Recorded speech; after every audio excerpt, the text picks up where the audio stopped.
උන්වහන්සේ ගුරුවරයෙක්.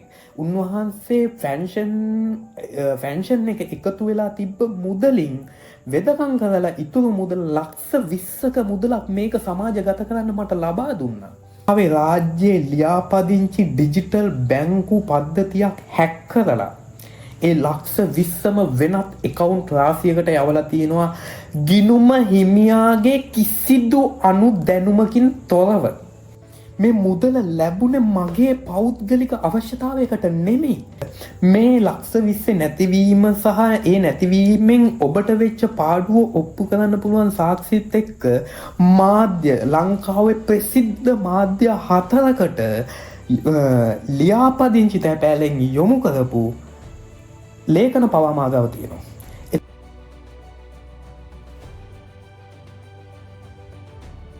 අම්මට වඳින මේ අත් දෙකෙන් වැඳලා කියන්නේ මේ වීඩියෝ එක කරන්නේ මගේ යහපත උදෙසා නෙමෙයි ඔබේ යහපත උදෙසා. පළවෙනි විනාඩිය බලන්න අවසාන වෙනකන් කියලා ඉල්ලනවා.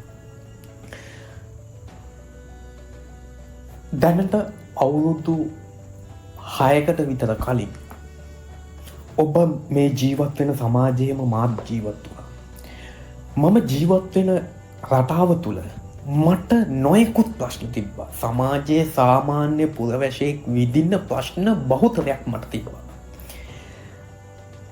මේ හැම ප්‍රශ්නයකටම මේ ප්‍රශ්නවල පැටලිලා පීඩණයෙන් ඒ ප්‍රශ්නවලට මුහුණ දෙනකන් අපි තව ප්‍රශ්නවලට හිර වෙනවා. ප්‍රශ්නවලට පැටලෙනවා. අපිට නිසි මාර්ගයක් හඳුනගන්න බෑ. එහෙම හඳුනා ලබා දීමේ පද්ධතියක් තිබ්බත් ඒක ප්‍රඥාවෙන් බැලුවොත් තේරෙනවා විනා මේ පුරවැසියෙක් පාලනය කරන පද්ධතිය තුල තමන්ගේ ජීවිකාව ගෙවන්න අවශ්‍ය කරන සමාජ සාධාරණය පවුලෙන් තමන්ගෙන් පටන් ගත්තාම පවුල ගාමීය දිස්ත්‍රික් මට්ටමින් සහ ජාතික මට්ටමින් ඒ වගේම ගෝලීය මට්ටමින් ගත්තාම ගැටලු රාශියක් තියෙනවා. මේ සෑම ගැටලුවකටම පාහේ එකිනෙකට බද්ධ වෙච්ච මේ පද්ධති ව්‍යුහය පුරවැසියගෙන් පටන් ගන්න ගෝලීය යාන්ත්‍රණයට එනකම් පද්ධති ව්‍යුහය ඇතුලේ යම් කිසි බන්ධනයක් තියෙනවා. මේ හැම ගැටලුවකටම හේතු බැලුවාම හේතු හොයාගෙන යද්දී යම් කිසි තැනකින් හේතු දාමයක් තියෙනවා. මූල හේතු දාමයක් තියෙනවා. මෙන්න මේ මූල හේතු දාමය හඳුනගන්න බෑ අපි එදිනෙදා ප්‍රශ්නවල පීඩනවල ජීවත් වෙනකම්. ඉතින් සහෝදරවරුනි මට මේ බව තේරුණා දැනට කාලයකට කලින්. ඉස්සල්ලාම මම බැලුවේ මම විඳින ගැටලු හඳුනාගෙන මගේ ගැටලු නිරාකරණය කරගන්න.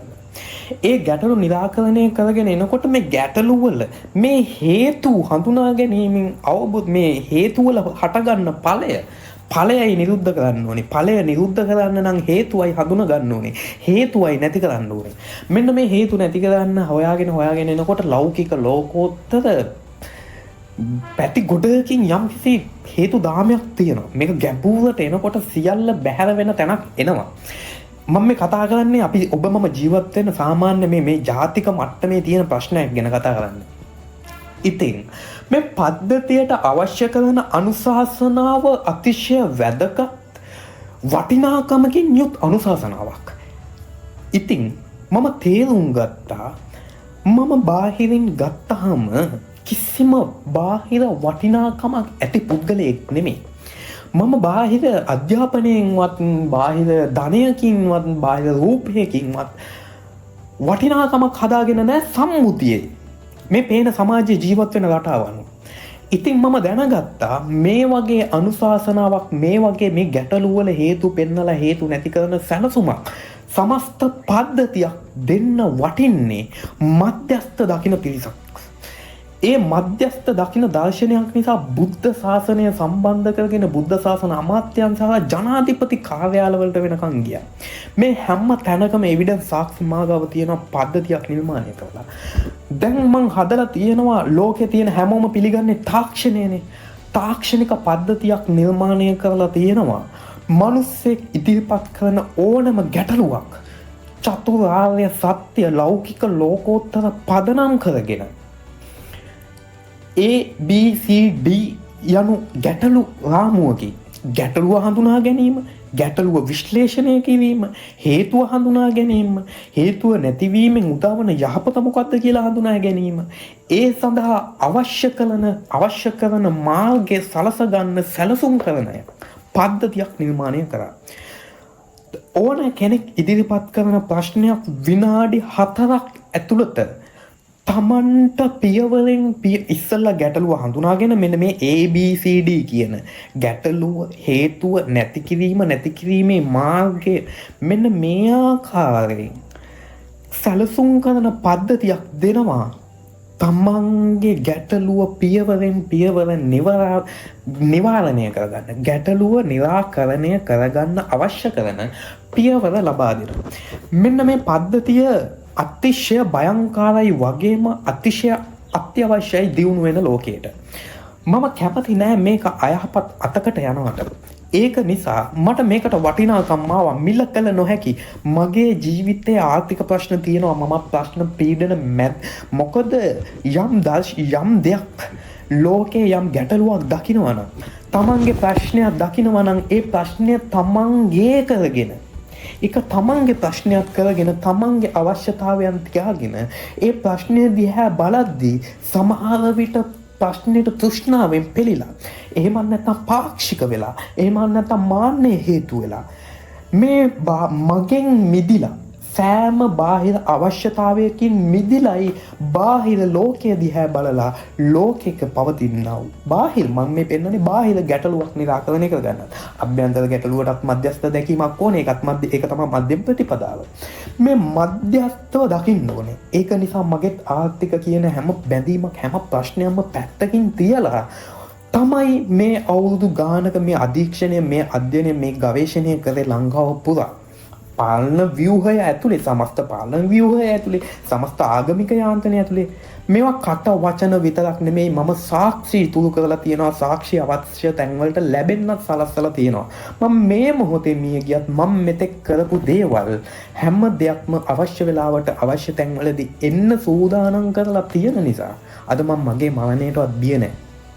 ඉතින් මිතුරනි, මම කියන්නේ ගියේ මේ සිස්ටම් එක තාක්ෂණයට බද්ධ කරලා අතීත ශ්‍රී ලාංකික සාම්ප්‍රදායට අනුව, මේ හරමිටි අදහස් ගැන නෙමෙයි කියන්නේ, මේ විවිධාකාර සාම්ප්‍රදායික සීමා තියෙනවා. මෙන්න මේ සීමා රාමුවල යම් කිසි රාමු තියෙනවා. ඒවා රාමුගත කරලා තියෙන්නේ ඒ රාමුවෙන් මිදුනොත් ගිහිල්ලා පාලනයක් නැති වෙනවා. ඒ පාලනයක් නැති නිසා තමයි මේවා රාමු, සමහර ඒවා රාමුගත කරලා තියෙන්නේ.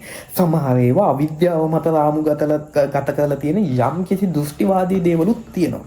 ඒ වගේම තමයි මේ තාක්ෂණයේ ඉහළට එනකන් අවශ්‍ය කරන තැනට ප්‍රඥාව වර්ධනය වෙන්න අවශ්‍ය කරන දර්ශනය පැහැදිලි විනිවිද කාටවත් ප්‍රතික්ෂේප කරන්න පදනමක් නැති යම් කිසි පැහැදිලි දර්ශනයක් තියෙනවා. ඒක දකින්න ඕනේ ප්‍රඥාවෙන්.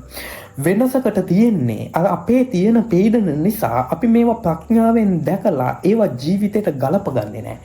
ඒ යම් කිසි දර්ශනයක් මේ ලංකාවේ තියෙනවා, ඒ දර්ශනය ප්‍රායෝගිකකරණය කරලා නැහැ. ඉතින් මම මේ හදලා තියෙන සිස්ටම් එක හදලා තියෙන්නේ මේ බෞද්ධ දර්ශනය ඇතුළු අන්‍යාගම්වල අනුශාසනාවෙන් ලෝකයේ මුණ ගැහෙන සම්දිස්ථානයක් තියෙනවා. ඒ තමයි කරුණාව, දයාව, ආදරය, මෛත්‍රිය, මුදිතාව, උපේක්ෂාව. ඉතින් මේ වගේ පැහැදිලි කරුණු ටිකක් තියෙනවා. මේ හැම ආගමක එක තැනක හරයක් තියෙනවා. විවිධාකාර ආගම් විවිධාකාර ඉහළට දියුණු වෙන, ඒ කියන්නේ දැන් බුද්ධ ශාසනය ගත්තොත් උදාහරණයක් විදිහට මම බෞද්ධ දර්ශනයෙන් පෙන්නන්න. බුද්ධ දර්ශනයේ ලෝකේ පරම දර්ශනය, මේ ලෝකේ පරම ස්වභාවය පෙන්නලා තියෙනවා. ඒ ස්වභාවය අන්‍යාගම්වලින් සීමාවකට පෙන්නලා දෙන බුදුහාමුදුරුවෝ ඉපදෙන්න කලින් පවා මේ බ්‍රහ්මතල බ්‍රහ්ම ලෝකම් කියන සංකල්පය, මේ දර්ශනය ලෝකේ තිබුණා. ඉතින් බුදුහාමුදුරුවෝත් ඒක හඳුනාගෙන අවබෝධ කරගෙන අවශ්‍ය විදියට ප්‍රඥාවන්ත ජීවිතයට එකතු කරගෙන කාලෝචිත ඕන කාලයකට සුදුසු දැක්මක් ඇති කරගන්න පුළුවන් ඥානයක් ගොඩනගා ගන්න විදිය කියලා දුන්නා, පෙන්නලා දුන්නා, පැහැදිලිව තියෙනවා. ඉතින් මේ පැහැදිලි ආගමික අනුශාසන ඇතුළත් ලෞකික ලෝකෝත්තර යහපත් දර්ශනයකින් මේ තියෙනා වූ ගැටලු නිරාකරණය කරගන්න පද්ධතිය සමාජයට දායාද කරන්න මට භික්ෂුන් වහන්සේ නමකගේ මම නැවත දෙන්නම් කියලා ඒ රෝගාක්තව වෙලා බයිපාස් මේ සැත්කම් කරලා ඉන්න භික්ෂුන් වහන්සේ නමක් කරන්න පුතා යහපතක් කියලා දන්න නිසා කියලා ඒ උන්වහන්සේ ගුරුවරයෙක් උන්වහන්සේ ෆැන්ෂන් එක එකතු වෙලා තිබ්බ මුදලින් වෙදකම් කරලා ඉතුරු මුදල් ලක්ෂ 20ක මුදලක් මේක සමාජගත කරන්න මට ලබා දුන්නා. ඒ ලක්ෂ 20 මම මේ පෙන්නන පද්ධති ව්‍යුහය ඇතුලේ තියෙන ගැටලුවක් නිසා බැංකු ලංකාවේ රාජ්‍යයේ ලියාපදිංචි ඩිජිටල් බැංකු පද්ධතියක් හැක් කරලා ඒ ලක්ෂ 20ම වෙනත් account රාශියකට යවලා තියෙනවා ගිනුම හිමියාගේ කිසිදු අනුදැනුමකින් තොරව. මේක මාස 6කට විතර කලින් මාස 8කට විතර කලින් සිද්ධ වෙන්නේ අවශ්‍ය කරන ඒ නීතිමය ක්‍රියාමාර්ග අරගෙන තියෙනවා පුරවැසියෙකුට කරන්න පුළුවන් උපරිම දේ කරලා තියෙනවා ජනාධිපති කාර්යාලයට එනකම් පැමිණිලි කරලා තියෙනවා අවශ්‍ය ආරක්ෂක අංශවල පැමිණිලි කරලා තියෙනවා ගම්පහ දිස්ත්‍රික්කේ තව වෙනකන් කිසිදු ප්‍රතිචාරයක් මේ මුදල සම්බන්ධයෙන් ලැබිලා නැහැ. මේ මුදල ලැබුණේ මගේ පෞද්ගලික අවශ්‍යතාවයකට නෙමෙයි. මට ඔප්පු කරන්න සාක්ෂි තියෙනවා ජනාධිපති ලේකම් කාර්යාලවල බුද්ධ ශාසන අමාත්‍යාංශවල ජනාධිපති උපදේශකවරුත් එක්ක කොච්චරනම් සාකච්ඡා අරගෙන තියෙනවද කියලා. කෝල් රෙකෝඩින් සාකච්ඡා සියලු දත්ත මාගාව තියෙනවා. මම මේ ඇඟිල්ලක් දික් කරනවා විවේචනයක් කරනවා චෝදනාවක් කරනවා නෙමෙයි. මම ගැටලුව පෙන්නලා දෙනවා. මෙන්න පද්ධති ව්‍යුහය ඇතුලේ තියෙන ගැටලු. මෙන්න මේ පද්ධතියේ ව්‍යුහය ඇතුලේ තියෙන ප්‍රායෝගික ගැටලු निराකරණය කරගන්නකම් නිවැරදි දර්ශනයකින් කාලයක් පවතින නැගිටින්න අපහසුයි. මාගාව තියෙන අනිත් එක මේ ලක්ෂ 20 නැතිවීම සහ ඒ නැතිවීමෙන් ඔබට වෙච්ච පාඩුව ඔප්පු කරන්න පුළුවන් සාක්ෂිත් එක්ක මාධ්‍ය ලංකාවේ ප්‍රසිද්ධ මාධ්‍ය 4කට ලියාපදිංචි තැපෑලෙන් යොමු කරපු ලේඛන පවා මාගාව තියෙනවා. එතකොට පුරවැසියෙකුට අවශ්‍ය යුතුයකම ඉෂ්ට වෙන්නේ නැහැ. මම මේ පෙන්වන්නේ පුරවැසියාගෙන් පටන් ගත්තාම ජාතික පාලන පද්ධතියට වෙනකම් තියෙන ගැටලු निराකරණය වෙන්නේ නැහැ. ආර්ථික ගැටලු, ආගමික ගැටලු, ඒක ආකල්ප ගුණධර්ම සම්බන්ධ ගැටලු, මේ තාක්ෂණික විනය සම්බන්ධ ගැටලු, එතකොට සමාජ මාධ්‍ය විනය සම්බන්ධ ගැටලු, එතකොට මේ සමාජගත කරන්න පුළුවන් පොසිටිව් දේවල් තියෙනවා, නෙගටිව් දේවල් තියෙනවා, ලෝකයකට යහපතක් වගා කරන්න පුළුවන් දේවල් තියෙනවා, ලෝකයකට අයහපතක් ගෙනියන්න පුළුවන් දේවල් තියෙනවා. මේ වගේ කිසිම පාලන පද්ධතියක් තියෙනවද මේ දර්ශන මේ කෑ ගහන කිසිදු දේශපාලකෙක් මම හැම දේශපාලන පක්ෂයකම තියෙන මැනේජ්මන්ට් එකේ වැරදි පෙන්නනවා. ඔප්පු කරනවා සාක්ෂිත් එක්ක. මේ සියලුම දේශපාලන පක්ෂ නිවැරදි කළමනාකරණයක් නැහැ. ඒ කළමනාකරණයක් කරන්න නිසි දැක්මක් නැති නිසා තමන්ගේ හදවතේ තියෙන සත්‍යවාදී සැලසුම් ඉදිරිපත් කරගෙන ඒ සැලසුම් ක්‍රියාත්මක කරගන්න බෑ. මෙන්න මේ තියෙන ගැටලු නිසා නිසි කළමනාකරණයක්, නිසි දැක්මක්, නැවතිලා ප්‍රශ්නයක් දිහා බලන පුරුද්දක්, දෙයක් කිරීමට කලින් වචනයක් පිට කිරීමට කලින් ඒක ගැන නිසි අවබෝධයක් හඳුනා ගැනීමක් නැතිකම නිසා අද සමාජයේ දේශපාලන පක්ෂවලටත් වැරදිලා තියෙනවා. සමස්ත ප්‍රධාන වර්තමාන ආණ්ඩු පක්ෂය ඇතුළු ඉතුරු දේශපාලන පක්ෂ සියල්ලගෙම පද්ධතියේ කළමනාකරණයේ මැනේජ්මන්ට් එකේ වැරදි තියෙනවා කියලා සාක්ෂි පිටින් ඔප්පු කරන්න පුළුවන්. බනිනවා නෙමේ ඔයාලා දේශපාලකයා දේශපාලන දෘෂ්ටි කෝණයෙන් බලය ලබා ගන්නකම් හිටපු පුද්ගලයා බලය ලබා ගන්න කියන දෘෂ්ටි කෝණයෙන් ඉන්නකම් මනස හදාගෙන තියෙන තමන්ගේ ලෝකය. ඒ ලෝකෙන් බාහිරයක් බලන්නේ නැහැ. බාහිරයක් හිතන්නේ නැහැ. ඒ නිසා හැමෝටම කියන්න තියෙන අවවාදය තමයි තමන් හරිම තැන ඉන්නත් එපා. තමන්ටත් වැරදි දැන් තියෙනවා. ඒ වැරදි මැද ඉඳලා බලන්න ඕනේ. ඒ බලන පුරුද්දක් තියෙන්න ඕනේ. ඉතින් මම මේ කියන්නේ මට දේශන කරන්න ගියොත් එළි වෙනකන් දේශන කරන්න පුළුවන් මනසට එන වැරදි පෙන්නලා දෙන්න පුළුවන්. ඒ නිසා මම හදලා තියෙන සිස්ටම් එක ඇතුලේ පිළිවෙලකට ඕනම මිනිස්සෙකුට ප්‍රශ්නයක් ඉදිරිපත් කළොත් විනාඩි 4ක් ඇතුළත පිළිතුර ලබන විදිහ මම ඊගාවේ වීඩියෝ එකෙන් කරනවා.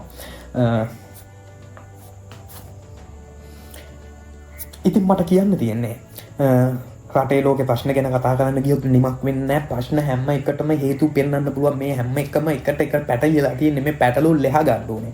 ඒ නිසා තමයි තුන්කල් දැක්ම නමින් පද්ධතියක් නිර්මාණය කරලා තියෙන්නේ. මට මේකට අනුමැතියක් දෙන්න බෑ. මං යෝජනාවක් කරනවා විතරයි. මේ පද්ධතිය ගැන හොයලා බලන්න. මේක පුළුවන් විශ්වවිද්‍යාල වලට යොමු කරන්න, විශ්වවිද්‍යාල වලින් පරීක්ෂණ කරන්න, ආගමික දර්ශන වලට යොමු කරන්න, ආගමික දර්ශන වලින් පරීක්ෂණ කරන්න, ආණ්ඩුවට, දේශපාලන පක්ෂ වලට, ආධ්‍යාත්මික ඕන කෙනෙකුට පරීක්ෂණයකට යොමු කරන්න පුළුවන් පද්ධතියක්. ඒ පද්ධතිය ගැන දැනගන්න, දිගටම රැඳිලා ඉන්න. මේ පද්ධතියෙන් ප්‍රශ්න විසඳන ආකාරය, ඒක දැක ගන්න පුළුවන් ආකාරය මම ඊගාව එපිසෝඩ් එකකින් කරනවා.